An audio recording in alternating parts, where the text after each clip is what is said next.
বেহাল রাস্তার কারণে ইট বোঝাই লরি গর্তে পড়ে বিপত্তি। ঘটনাস্থলে পুলিশ। কালিকাপুর রোডের রায়পাড়া থেকে চট্টা মাঝের পোল পর্যন্ত চলছে রাস্তা খুঁড়ে পানীয় জলের পাইপ বসানোর কাজ, যার ফলে বেহাল দশা রাস্তায়। ইট বোঝাই লরি নিয়ে যাওয়ার সময় গর্তে পড়ে বিপত্তি ঘটে। এরপর কালিকাপুর রোডে তীব্র যানজট সৃষ্টি হয় এবং খবর পেয়ে ঘটনাস্থলে পৌঁছায় আশুতি থানার পুলিশ। পরিস্থিতি নিয়ন্ত্রণে আনার চেষ্টা চালায় এবং পাশাপাশি ওই লরি থেকে ইট নামিয়ে গর্ত থেকে তোলা হয়। প্রায় 3 ঘন্টার পর যান চলাচল স্বাভাবিক হয়। লরির খালাসি পুলিশের সঙ্গে দুর্ব্যবহার করায় খালাসিকে আটক করেছে পুলিশ।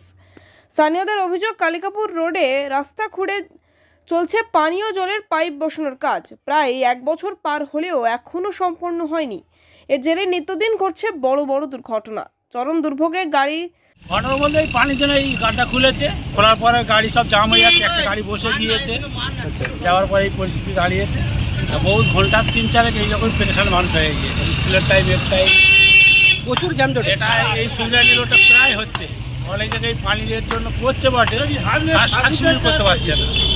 ওই হালকা করে করছে, কোনো জায়গায় এরকম হচ্ছে রাস্তায় রাম, এবার স্কুলে ছেলেমেয়েরা যেতে পারছে না, অফিসে মানুষ ছেলেখেলা পড়ে যাচ্ছে। আমাদের একটা দর্জিমহল শিল্পী লাইনের অসুবিধা খুব হচ্ছে।